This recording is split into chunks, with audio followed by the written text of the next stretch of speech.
रहमानिर्रहीम। Nadreen अस्सलाम वालेकुम।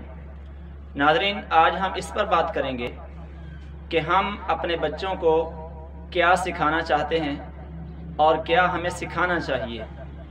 यानी हम में से हर एक की कोशिश होनी चाहिए कि हमारा बच्चा ये चंद चीज़ें सीख जाए, क्योंकि बच्चे किसी भी कौम का मुस्तकबिल होते हैं और अगर बच्चों की तरबियत सही ना की जाए तो इसका मतलब ये होगा कि आइंदा आने वाला जो मुआशरा है वो ठीक नहीं होगा।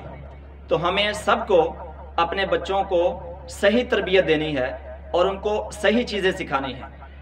और ये बात बड़े बड़े फ़लसफ़ा कह चुके हैं कि ना इल्म से कुछ बदलता है, ना पैसे से बदलता है, ना दौलत से बदलता है, ना हुकूमत से बदलता है। जब भी बदलता है वो आदत से बदलता है। यानी इंसान की आदत इंसान को तब्दील करती है।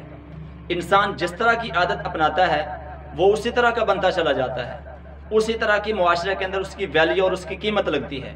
तो आज हम अपने बच्चों को अच्छी आदत सिखाएंगे तो हमारे बच्चे बड़े होकर वो हमारे पाकिस्तान का एक रोशन मुस्तकबिल बनेंगे और पूरी दुनिया के अंदर जितने भी मुसलमान बच्चे हैं उनके अंदर ये आदत होनी चाहिए।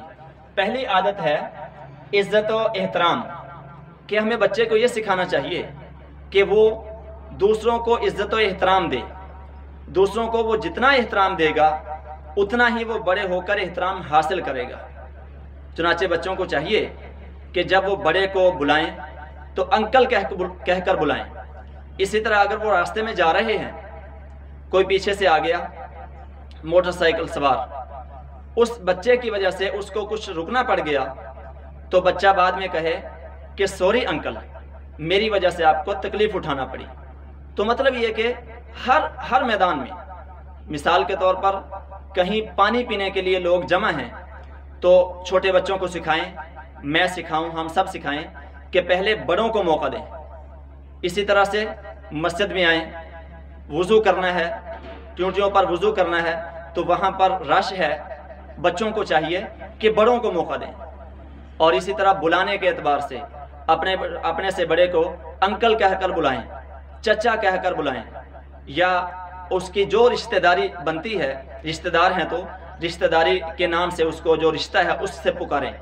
इससे हमारे मुआशरे में इज़्ज़त बढ़ेगी और जिस तरह के बच्चे होते हैं वो वालिदैन की पहचान होते हैं।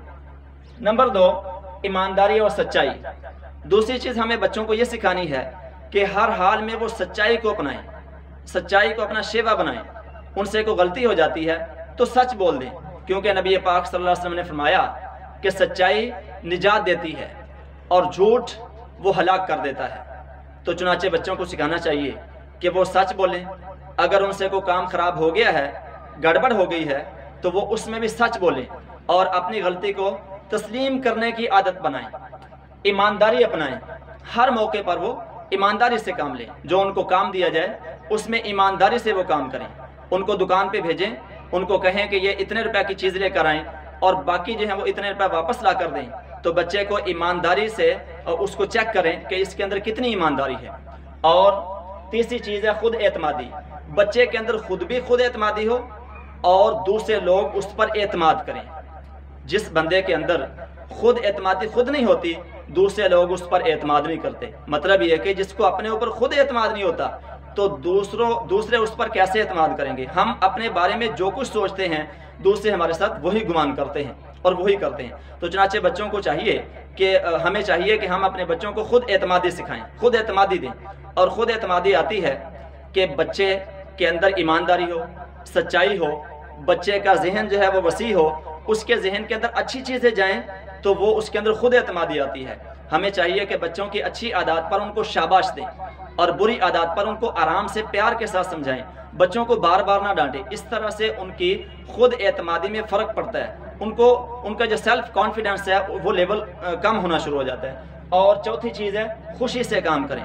यानी बच्चों को ये सिखाएं कि जो काम आपको दिया जाए उसको खुशी से आप कबूल करें और खुशी से करें। इसका फ़ायदा पता क्या होगा? इसका फ़ायदा ये होगा कि जो बंदा काम खुशी से करता है उसमें बंदा थकता नहीं है, बंदा उकताता नहीं है, बंदा बेगर्ज होकर बेलौस होकर उस काम में लगता है। تو اگر ہم اپنے بچوں کو خوشی سے کام کرنا سکھائیں تو یہ بچے جو ہیں وہ بڑے ہو کر بہت بڑے بڑے کام کر سکتے ہیں. لیکن اگر ہم بچوں کو کام کو ٹھونسنے کی کوشش کریں گے تو بچے خوشی سے کام نہیں کریں گے, اس کو ادھورا چھوڑ دیں گے, اس کے اندر نقص رہ جائے گا. تو ہمیں اس کے لیے ہمیں یہ کرنا ہوگا کہ بچوں کے ذہن کو پڑھنا ہے کہ بچہ چاہتا کیا ہے, بچہ جو ہے وہ کس طرح سے آگے بڑھ سکتا ہے, بچہ کس میدان کے اندر آگے جانا چاہتا ہے, بچے کا ذہن کیا ہے. تو اس طرح اگر ہم یہ جانچ کر بچے کو ایک میدان دیں گے تو وہ خوشی سے کام کرے گا. پانچویں چیز ہے کہ وہ دوسروں کو نہ گرائیں. مطلب یہ کہ ایک مثال کہ ایک لائن لگی ہوئی ہے, اس کو چھوٹا کرنے کے دو طریقے ہیں. ایک طریقہ یہ ہے کہ اس لائن کو کاٹ دیا جائے, اور دوسرا طریقہ یہ ہے کہ خود اپنی لائن علیحدہ سے لگا کر بڑی کر لی جائے. تو بچوں کو یہ سکھائیں کہ کمپٹیشن کے دور میں, کمپٹیشن کے اندر خود آگے بڑھیں, ایمانداری سے کام کریں, اللہ آپ کو آگے بڑھا دے گا. لیکن دوسروں کی ٹانگیں کھینچنے کی کوشش نہ کریں, دوسروں کے لیے حسد اپنے دل کے اندر پیدا نہ کریں, بلکہ اللہ سے دعا کریں کہ یا اللہ مجھے آگے بڑھا دے.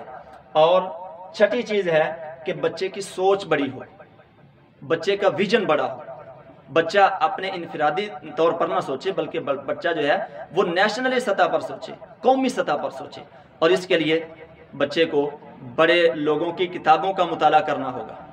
بچہ جو ہے جس طرح سے بڑے لوگوں میں بیٹھے گا, بڑے لوگوں میں سے بیٹھنے کا مطلب یہ ہے کہ ان کی کتابیں پڑھے گا, ان کے نظریات پڑھے گا, ان کی زندگی پڑھے گا, تو وہ اس کی سوچ بڑی ہو جائے گی اور اس کی سوچ جو ہے وہ بلند ہوگی. اور ساتویں چیز ہے کہ وہ دماغ اور جسم کو ڈیولپ کریں. مطلب یہ ہے کہ وہ جسمانی طور پر اور دماغی طور پر اپنے آپ کو آگے سے آگے ڈیولپ کرتے جائیں, ترقی کرتے جائیں. اور اس کے لیے بھی یہ چیز ضروری ہے کہ ہم ان کی جسمانی خوراک کا خیال کریں, ہم ان کی دماغی خوراک کا خیال کریں. ان کے دماغ کے اندر کیا جا رہا ہے, ان کے جسم کے اندر کیا جا رہا ہے, اس کی ہم نگرانی کریں.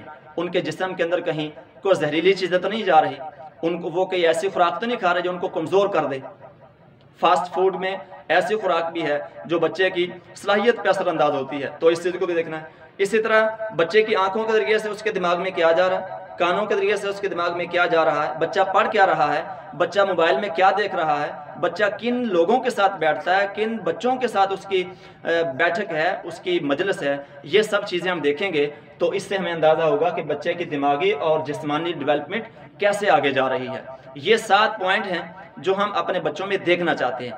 اگر میں اور ہم سب اپنے بچوں کو آگے بڑھانا چاہتے ہیں, ان کی تربیت کرنا چاہتے ہیں, ان کو ترقی دلانا چاہتے ہیں, تو ہمیں یہ کرنا ہوگا کہ ان 7 پوائنٹ پر غور کرنا ہوگا. اللہ تعالیٰ جل شانہ ہمارے بچوں کو ہمارے مستقبل کا ایک ہیرا بنائے اور روشن مستقبل بنائے, ہماری عزت کا اور پاکستان کی عزت کا, اسلام کی عزت کا اور قوم کی عزت کا ذریعہ بنائے. ناظرین بہت بہت شکریہ, بہت بہت شکریہ آپ کا. ہمارے چینل کو سبسکرائب کریں, لائک کریں اور اس کی ویڈیوز کو آگے شیئر کریں. Thank you.